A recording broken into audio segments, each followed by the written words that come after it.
Atamalarla ilgili bilgi edindik. Şimdi Java operatörlerini göreceğiz. Java operatörleri programa dilinin en temel işlem yapı kısımlarıdır ki bu atama e, operatörleri bazında düşünün. Tabi operatörler bir veya daha fazla değişken üzerinde işlemler gerçekleştiren araçlar olarak kullanılıyor. Bu işlem gerçekleşmek için bir değişkene ihtiyaç duyan operatörlere tekli operatör olarak adlandırıyoruz. Tekli operatör denir daha doğrusu. İşlem gerçekleştirmek için iki değişkene ihtiyaç duyan operatörlere ikili operatör diyoruz. İşlem gerçekleştirmek için 3 adet değişkene ihtiyaç duyan operatörlere ise üçlü operatör diyoruz. Bu atama operatörlerine geçmeden evvelki zaten atamalar kısmında atamalarla ilgili örnekleri yaptık. Ancak operatörlerle ilgili bilgi verme kısmında zaten bunları tekrar detaylı işleyeceğiz.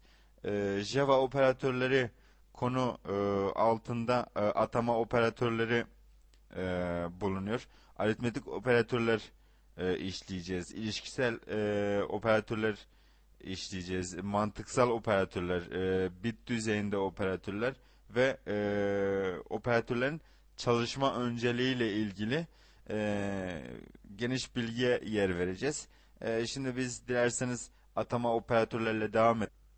Atama operatörünün simgesi deminki konuda da gördüğünüz gibi eşittir işaretidir. Yani bunun sağındaki değer her zaman solundaki e, değere atanmış olur. E, bunu e, genelde tüm programlama dillerinde aynı simge kullanılır. Birkaç programlama dili hariç, örneğin Pascal programa dilinde bu değişiyor ve bazı farklılık gösteren diller daha var. Onları geçelim şimdi.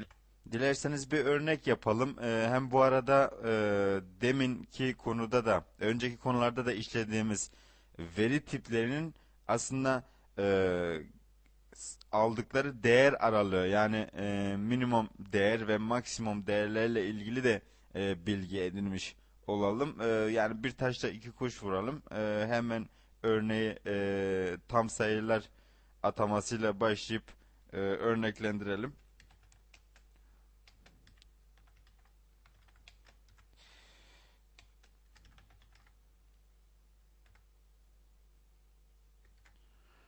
Burada byte tipinde bir değişken tanımladık. Bu değişkene de byte'ın maksimum aldığı değeri e, bunu atadık. Gördüğünüz gibi atama e, karakteriyle, operatörüyle.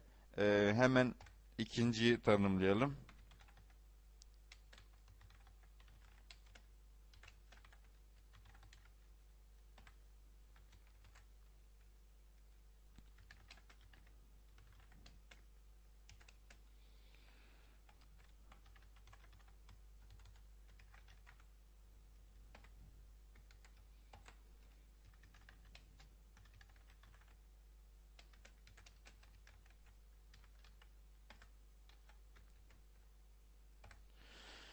Bu tam sayılarla ilgili bir atama örneğiydi. Dilerseniz bunları ekrana yazalım. Daha sonra gerçek sayılarla ilgili aynı örneği tekrarlayalım ve daha sonra e, temel tiplerle ilgili, yani string veri tipleriyle ilgili, tek karakter veri tipiyle ilgili son örneğimizi de vererek devam edelim konumuza.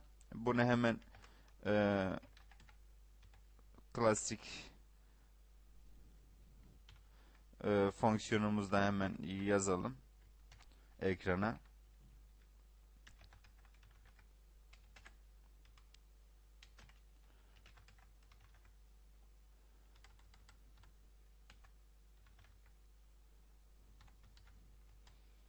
Hemen bunu çoğaltalım zaman kaybetmeme açısından.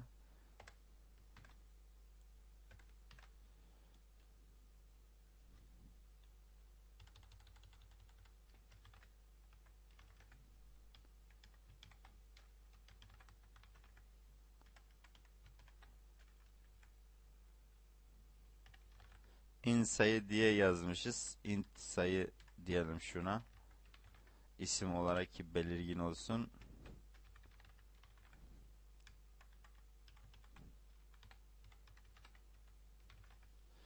Şeklinde biz gördüğünüz gibi atamalarımızı bu operatörle eşittir operatörüyle yaptık ve atadığımız değer aslında örneğin integer tam sayı tipinin maksimum aldığı değeri biz daha önce enum şeklinde tanımlanan yani Java diline tanımlanmış e, değişken aslında bu şu değişkende integer değişkenin veri tipinin alacağı maksimum değer bulunuyor. Yani bu değer üstünde bir değer girersek derleyici bunu arka tarafta derlerken bunu karşılaştıracak.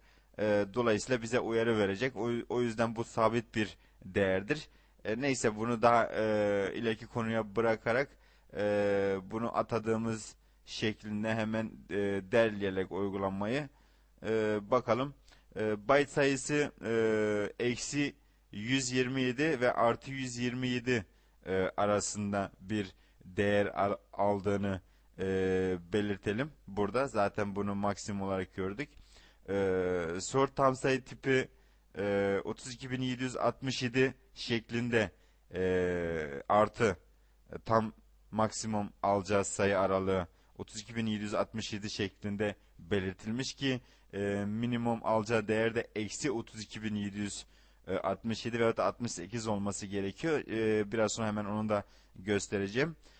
Integer sayı da gördüğünüz gibi 2 milyar küsür bir değer aralığında e, veri aldığı görülüyor ki bu artı değerdir şu anda. Bunun bir de eksi 2 milyar küsür 2 milyar 147 milyon küsür eksi değerden başladığını da belirtiyorum.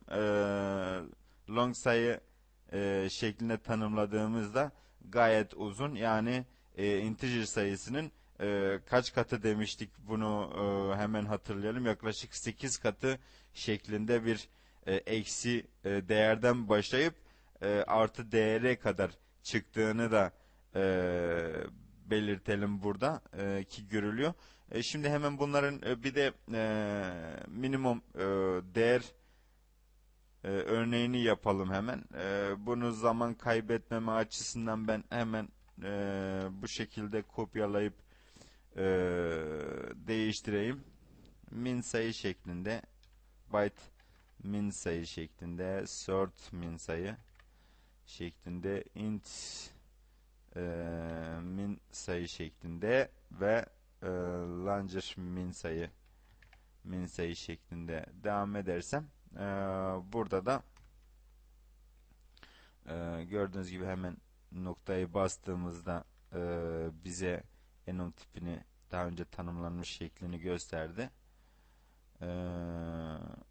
Hemen seçerek olayı tamamlıyoruz. Ve bunu da kopyalayarak burada tanımlayalım.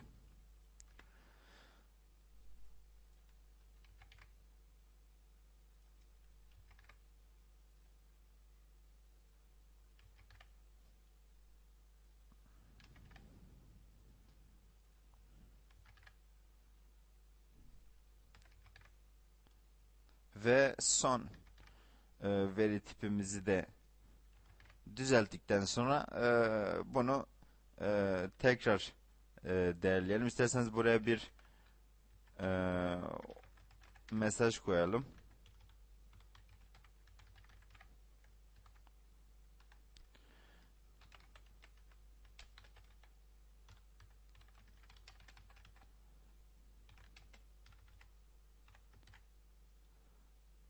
Bunu da yukarıda hemen tanımlayalım aynı şekilde ki karışıklık olmasın.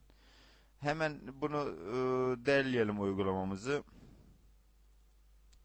Gördüğünüz gibi mix yazmışım ama bu min olacak. Hemen burada düzeltelim.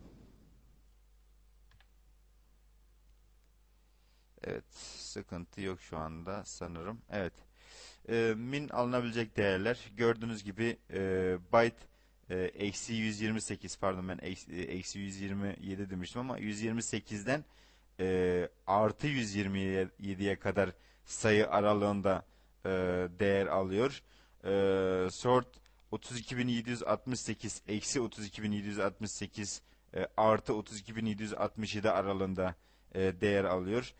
Integer değişkeni de eksi 2 milyar 147 milyon 483.648'den aynı şekilde 47'ye kadar artı 2 milyar 147 milyon 483.647 aralığında bir değer alıyor.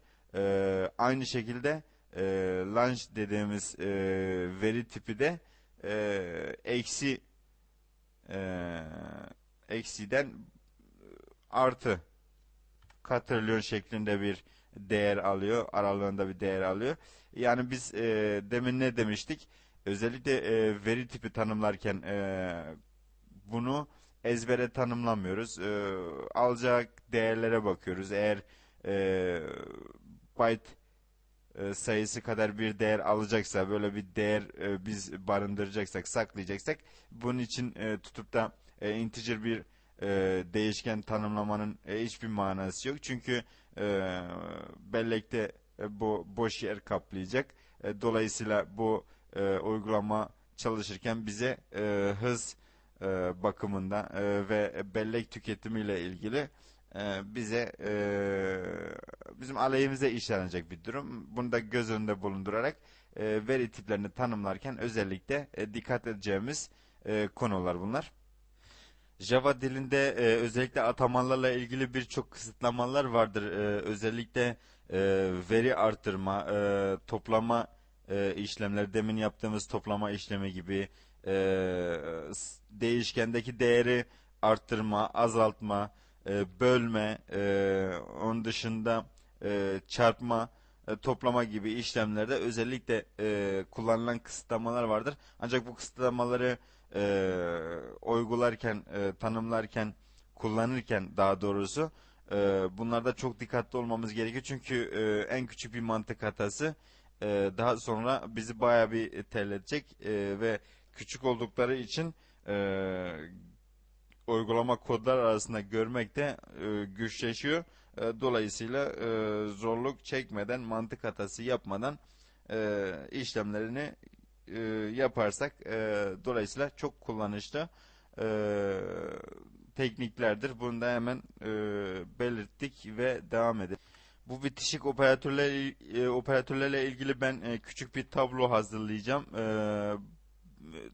Bu tabloyu hazırladıktan sonra tekrar dersimize devam edelim. Şimdilik zaman kaybı olmaması açısından videoyu durduruyorum. Evet arkadaşlar, kısaltmalarla ilgili tablomu hazırladım. Hemen dilerseniz bunu önce açıklığa kavuşturayım. Daha sonra kullanımla ilgili örnekler görelim. Gördüğünüz artı eşittir operatörü. Bunlar bitişik yazılır. Yani şöyle bir yazım biçimi hataya veyahut da farklı anlamlara sebep olur.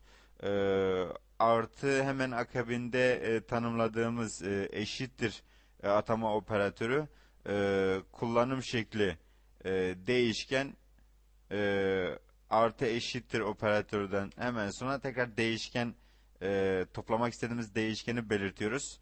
Kullanım şekli bu şekilde. Bunun örnek şekli de değişken 1, değişken 2 artı değişken 3 veyahut da artı değişken bir şeklinde. Yani bu iki sayıyı toplamak için birinci sayı, ikinci sayı şeklinde ve toplam sonucu atacağımız değişkene bu şekilde bir atama yapıyorken bu şekilde bir kısıtlama da kullanabiliriz manasında kullandığımız operatör. Bunu hemen örneklendirelim isterseniz. İki tane sayımız olsun. Ayrıca